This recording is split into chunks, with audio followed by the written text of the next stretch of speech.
Welcome back to the Meal Prep Monday podcast. I'm your host and founder of Prep Dish, Allison Schaaf. Today we have another interview episode with Sarah Hart-Unger. If you are listening to this podcast, a reminder that the interview episodes are up on YouTube. So if you would like to see me and Sarah, you can head over to YouTube. And if you're watching this on YouTube, just know that only the interview episodes are up on YouTube right now. So if you want to see any of the other episodes, most of the podcast episodes are solo episodes, and those are not on YouTube. So just find Meal Prep Monday podcast on your favorite podcast app. Before we get into the episode, a reminder that if you have not tried out the time-saving meal prep meal plans at Prep Dish, we have a free trial set up at prepdish.com/MPM, short for Meal Prep Monday. That will be linked in the show notes.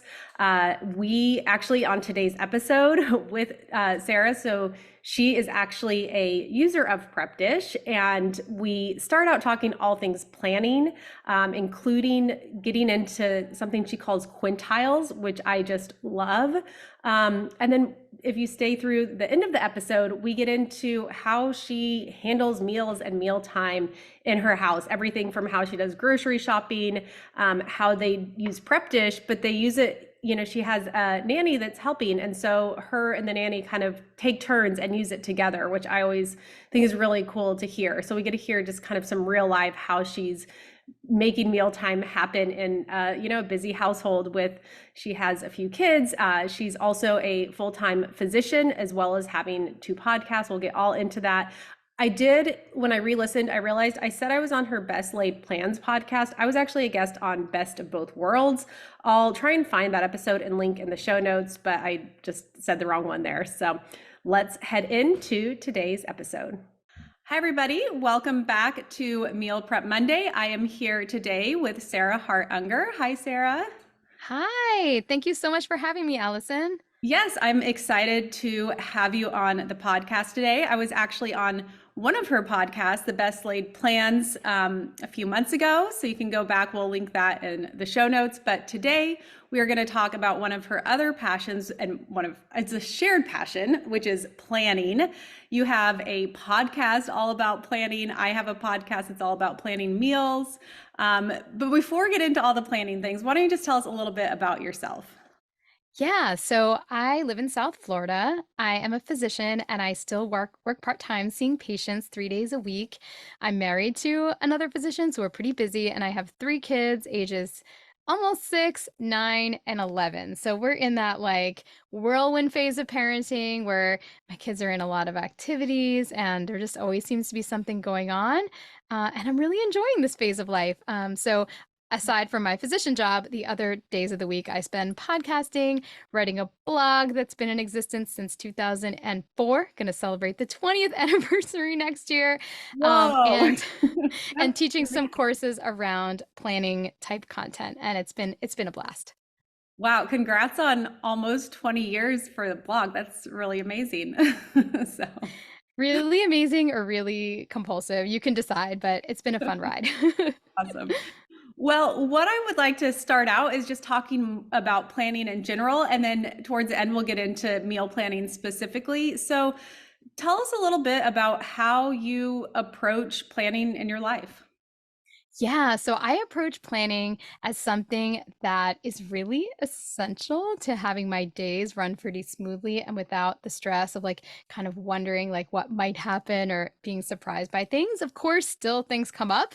Again, I'm a parent. I am actually home today. It's a rain day because it rained a lot. So, you can't plan everything. I certainly didn't plan that.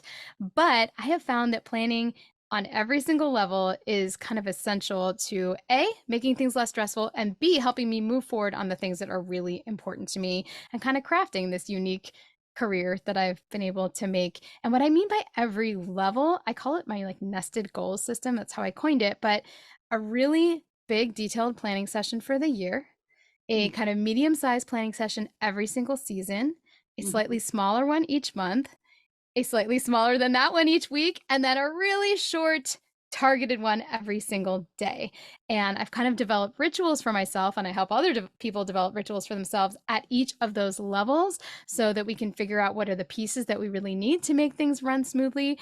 And I found that that's a way where my big goals don't get left behind, but the little minutia also don't kind of build up to the point of becoming really, really stressful and putting me into total reactive mode. So that's kind of the basics around how I love to plan. And I have so many different tools and strategies around that basic system that I could talk about it all day, but I'll stop now for Yeah. to Well, clarify. so and that's great. So let's dig into a few of those layers. So like yearly, do you set a date on the calendars? It's the same time each year. How do you make that happen? Yes. So I got in the habit of doing this with my husband. His birthday is in December. And a few years ago, I was like, okay, I mean, I didn't call it a planning retreat, but I was like, let's have a little date weekend. And then during that weekend, we can spend some time thinking through the next year. And I was like, oh, this is really great. Like, we're kind of really thinking through our year together. Mhm. That and the fact that one of the podcasts I'm part of, which is Best of Both Worlds with Laura Vanderkam, we co host that one. She's a time management expert. And every single year, we do goal setting episodes. So it forces me to really spend some dedicated time thinking about what I want for the next year. And over time, I've realized like that's really essential for me. Otherwise, it's so easy to kind of go on autopilot or not, start new things because you don't take the time to really think about what you want. So Mhm. it can look a lot of different ways, but I honestly suggest at least a full day, if not, a day and a half or like kind of a weekend. Obviously, you're not going to be planning the entire time, but to Mhm. have that space. And I actually hosted my very first live retreat this year to plan 2024. We held it in Fort Lauderdale. We had 20 people there, all women, and it was so much fun. It was such a blast. So maybe I'll do that again next year. I'm already thinking about it, but people really enjoy having like dedicated space. And I know that's hard if you have like young ones at home, if you have an inflexible job, but there are creative ways that you can make that happen, like trading off with your partner. Like maybe you dedicate a weekend, but you take the kids for an outing in the morning and they get to plan. And then in the evening, you swap. And then maybe at night, the kids watch a movie and you kind of compare notes. Like that would be kind of a way of doing things together. Or you could, decide in advance that if you do have a more structured job with paid leave, that you're going to dedicate this day off where the kids are in school or daycare. That's just going to be your planning day. So there are ways to do it, even if you are fairly strapped for free time. No, I love that. And I'm a big fan of that, of trying to, for mine, I do try and like get away, even if it's a local hotel, like have some time by myself. And then, yeah, sometimes my husband and I will also do. I think it depends on the year and babies and all that. But if we can fit in the night away, I think having that night to like discuss it, but then also like have a nice dinner and sleep on it and then kind of revisit, it really just helps like the second day, like put in everything on the calendar and so that's awesome. So then after years, what was the next layer? The next layer is season. And one of the things that I encourage everyone to put on their kind of seasonal review process is to look at your annual goals list. So Yeah. that's number one. That guarantees that every single season, and I'll talk about how I like to divide the seasons personally in a little bit, but that means every single season you're going to have that list in front of you as you're kind of creating the goals that you're going to focus on for the next few months. Because I think it's very easy to go ahead and make this ambitious, like 24 amazing things I'm going to do in 2024. And then, like, you put it in a drawer and it's gone and you forget about it, or you just don't have any structured way to keep bringing it back to figure out, sometimes when you set goals for a year, some of the things aren't going to be done in January. Like some of the things are more appropriate to be done later. But if you know you're going to revisit that list every season and figure out what fits in, then that's like a way that you won't forget and what's on that list. Now, one thing I want to clarify, because some people get a little confused and they're like, wait, am I making like all the seasonal goals for like the entire year? No, like you want to kind of start fresh each season and create your seasonal priorities based on a review of your annual goals list, and B, what happens to be going on during that season. Like, how does it feel? How busy are you? Are the kids doing a million different things at school? Are you in a really particularly busy work season? Like, all those variables come together for you to decide what's going to be a priority over that next chunk of time. Awesome. And then after seasonal, is it weekly or? Some people do monthly and some people skip Okay. monthly. So some people like to do kind of like there are certain things in our lives that tend to come up on a monthly cadence, like bill paying, budgeting, subscribe and save if you do that for the Amazon.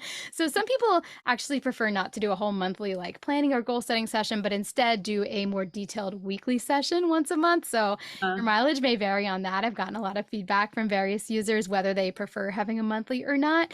But then certainly from seasonal, it's really essential to have a weekly session. And that is where you're like, looking at your calendar ahead, where are the potential pitfalls? Where might you need to call in for extra help?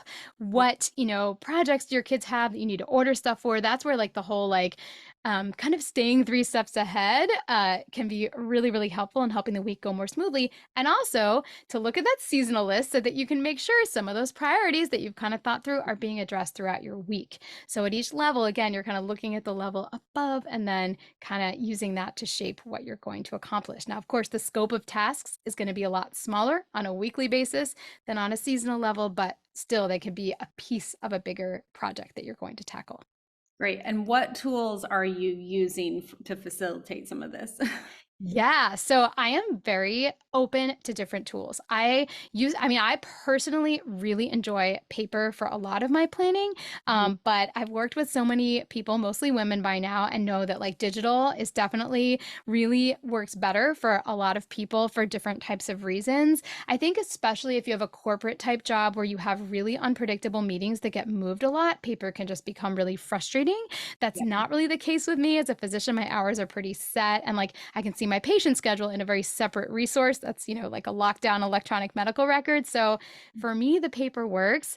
I love to use a resource like Apple Notes or OneNote is another alternative, or Notion to have like a digital filing cabinet for things I want to keep long term. Uh, So that's a tool that I use that's outside of the paper that I really love to keep track of like different forms from school or like travel planning documents. All of my podcast scripts, funnily uh, enough, are in there, and a lot of it's kind of like my whole like digital filing cabinet. But in terms of actually planning out my like daily tasks and writing out my schedule, I personally love the Hobonichi Cousin A5 planner, which is from Japan, and it has space for both monthly, actually annual as well, weekly and daily planning. So it does a lot. And I have a pretty complex, like people will push back and be like, well, you must not have a lot going on if you can plan mostly on paper. And like, yes, I use digital supplements, but I do feel mhm. like I have a lot going on. And I do feel like planning on paper works for me. So I like to sometimes push back on that one.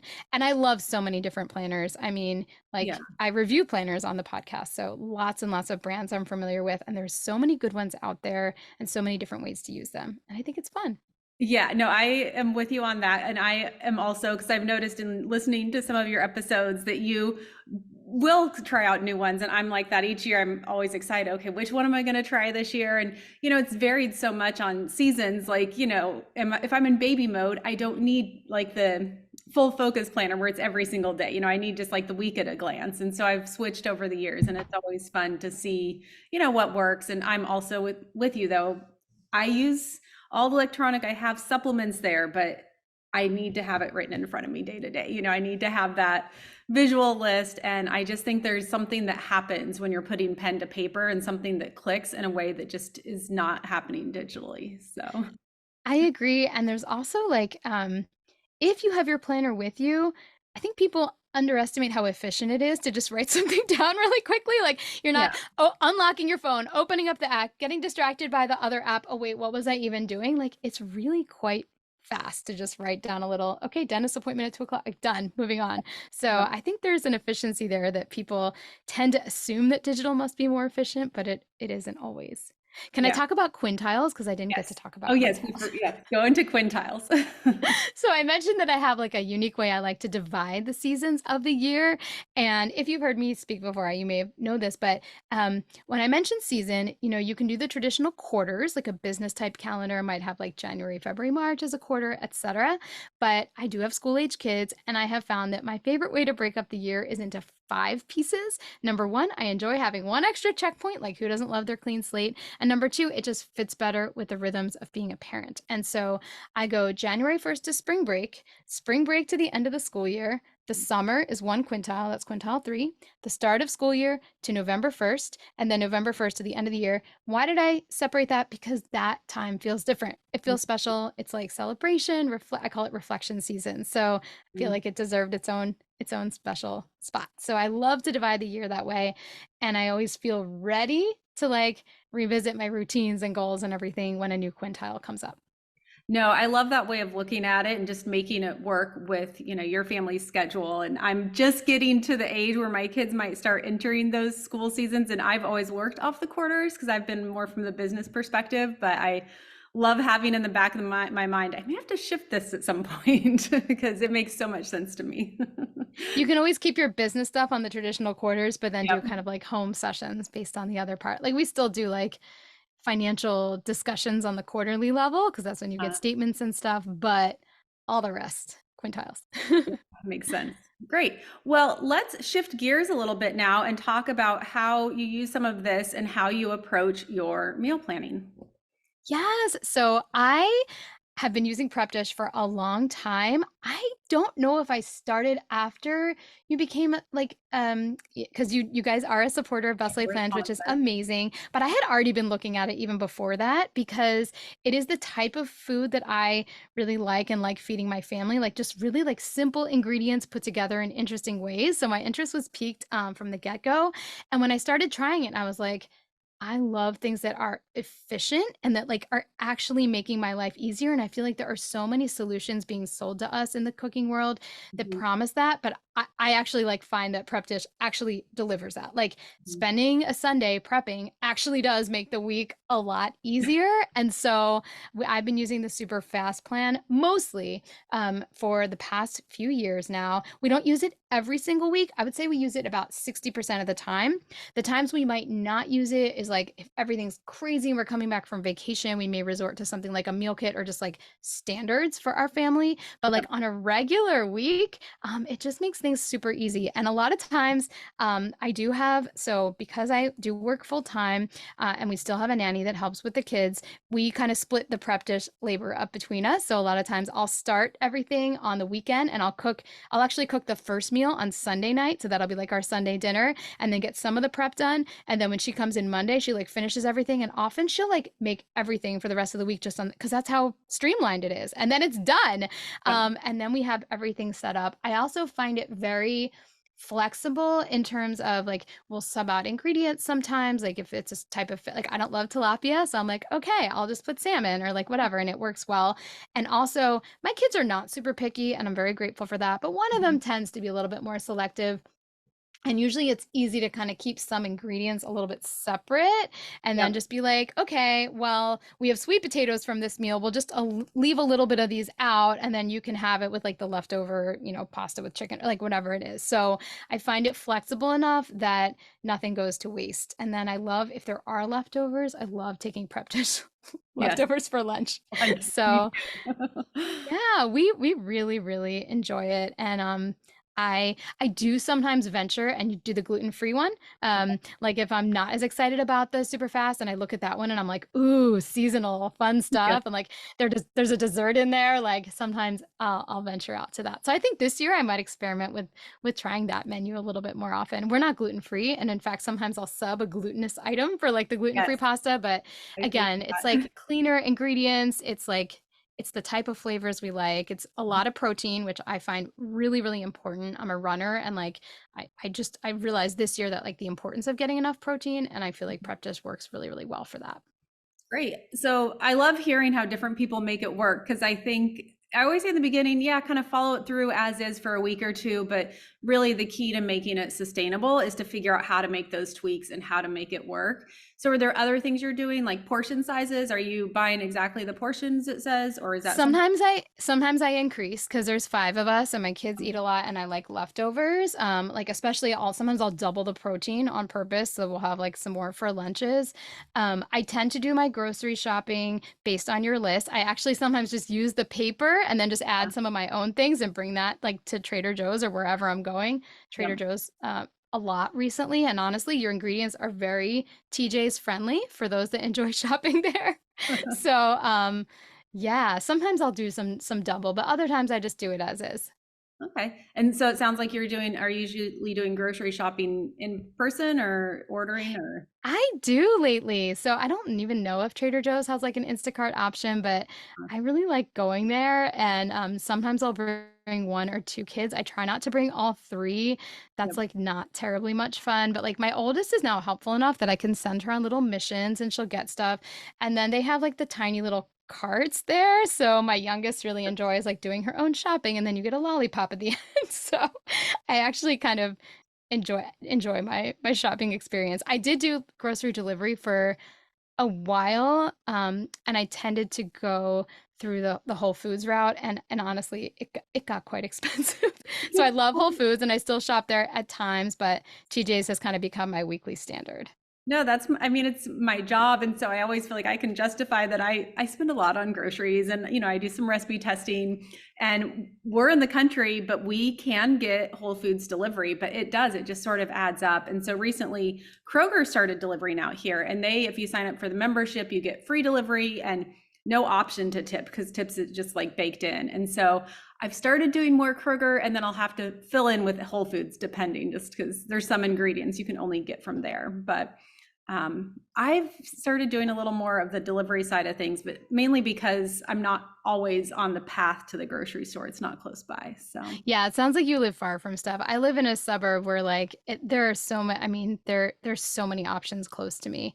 yeah. Publix is our main grocery chain in Florida. Okay. I go there too sometimes. I can get there in like less than 7 minutes. So it's very easy to get to the store here. Yeah. Well, and I will go because my kids also, they love to go, but it's one of those things. It's like almost like you have to plan it as a whole event. It's not like a quick in and out because they get so excited to go, which I think is good for them and a good experience, but it doesn't need to happen every week. Yeah. But Yeah. it's fun it's to like allow them to like choose snacks and things Yeah. like that. And it helps if they've picked it, they're probably more likely to eat it too, which is nice.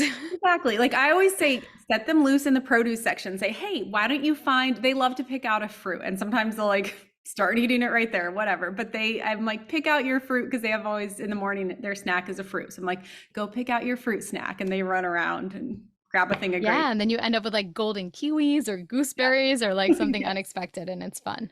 Yeah, that is fun. Great. Anything else you'd like to add about your approach to meal planning or? I would say that for I'm not afraid to be really boring when it comes to breakfast and lunch. So, I mean, part of me is like, oh, I kind of wish prep just had more like, but then I'm like, no, it's kind of just really easy to just have like your few options. And in the morning, my kids really don't care. Like keeping it as simple as possible really works for us.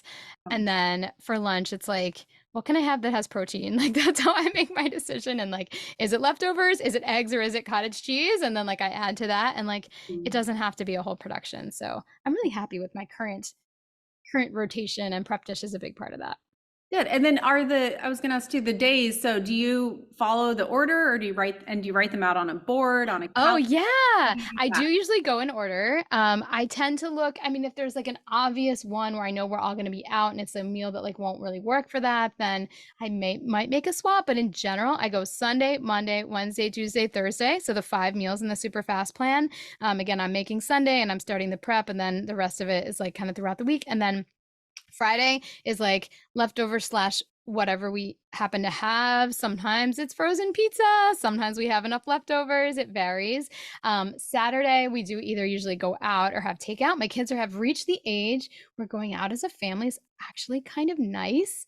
I know those of you with younger kids are like, oh, the downside is they order off the real menu, especially my two bigger ones. I'm like, that adds up. Like, did you really need the lobster roll? Like, No. but it's more pleasurable than it used to be, so that's kind of nice. And then Sunday is prep dish all over again, and usually I will have shopped either on Saturday or Sunday, so our fridge is stocked, so I can start making the meal. Oh, awesome. Thanks. That helps wrap it all together. Well, And this, we have a whiteboard. Sorry, we oh, do you have a do? whiteboard in our hallway that has all of their activities, and then I also put what's for dinner each night, so that way no one has any questions. That's great. I think it's good to have it there and everyone can see it. And yeah, that's very helpful. Great. Well, thank you. That gives a much better view and love just hearing other people apply that in their lives. So this has been a really fun conversation. I could talk to you so much longer. We could go so many different directions. I love talking planning and I can tell that you do as well. So Before we sign off, why don't you let listeners know where they can connect with you, tell them all about your podcasts. Yeah, so two podcasts where you can listen to me. One is called Best Laid Plans. It's about all things planning and planning adjacent. And then the other one is Best of Both Worlds. That's with time management expert Laura Vanderkam. She's also an author and speaker, and we have a lot of fun talking about making work and life fit together. And then my 20-year-old blog can be accessed at theshoebox.com, theshubox.com. These will all be linked in the show notes as always. Thank you again, Sarah. It's been a pleasure having you on. And I also just love working with you and supporting what you do there at Best Laid Plans. Aw, thank you so much. It's a great, they're very synergistic. They go well together. Agreed. Thank you. Thank you, Sarah. That was such a fun interview. I always love hearing her perspective on planning and all of the different tools and systems that she uses there. And of course, it's always fun to hear how other people are making meals work in their household. If you are interested in trying Prep Dish, remember we have that 2-week free trial at prepdish.com/MPM, short for Meal Prep Monday. You can try it out. I love all of her kind of tips and tricks for making it work in your household. And if you are a longtime listener of this podcast, a reminder that we love those ratings and reviews. They just help other people to find us. If you're on YouTube, give us a thumbs up. And that is all I have for this week. We'll be back again next Monday with another episode.